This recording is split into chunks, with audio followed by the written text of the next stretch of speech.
Alden Richards naghihintay kung kailan magdesisyon si Catherine Bernardo na siya ay pakasalan. Uy, of course, talaga nga namang hindi na kailangan pa na magdusa at maghintay pa ang gwapong aktor kung kailan niya mabigyang katuparan ang isa sa kanyang hangarin na maikasal nga sa babaeng kanyang pinakaminamahal.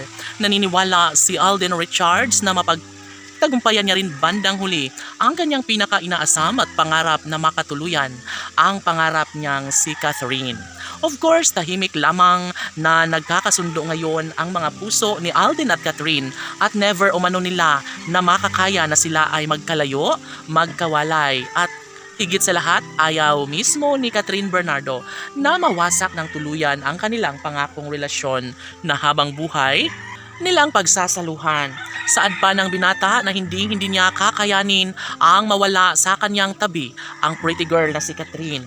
Kahit ano pa ang mga paninira laban sa kanilang dalawa ni Catherine Bernardo at Alden Richards ay ito lamang ang ipinangako ng aktor na mananatili lamang umano ang kanyang pagmamahal para sa dalaga.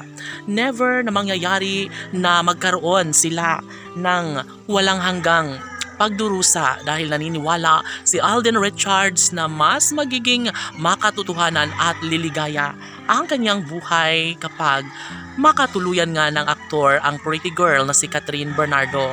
Laging pakatandaan na hindi kakayanin ni Alden Richards ang mawala sa kanyang tabi ang pinakaminamahal na si Catherine Bernardo at ito lamang umano ang kanyang pangakong babaeng pakasalan at sasamahan hanggang sa pagtanda. Natitiyak ng taong bayan na sigurado na nga umano itong binata.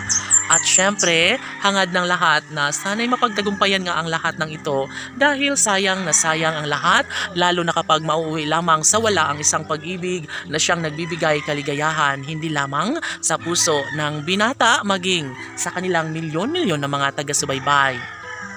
Laging pakatandaan na iaalay ni Alden Richards ang kanyang pagmamahal para sa dalaga at nararapat lamang na patunayan nila ito sana nga sa mas lalong madaling panahon ay mabigyan na ng katuparan ng lahat dahil kapag mangyayari na mawala sa buhay ni Alden Richards ang pretty girl na si Catherine Bernardo ay talaga nga namang pagsisisihan lamang umano ito ng binata. Syempre, si Catherine Bernardo ay hindi magbabago kailanman, mananatili ang kanyang pagmamahal para sa binata. Tanong ng mga netizens, mayroon nga kayang posibilidad na maisakatuparan ng isa sa hangarin ng taong bayan na magkaroon ng walang hanggang pagsasama at kaligayahan sa mga puso ni Alden at Catherine? Sila na nga kaya ang tunay na nakatadhana ni Alden Richards at Catherine Bernardo. Abangan laban!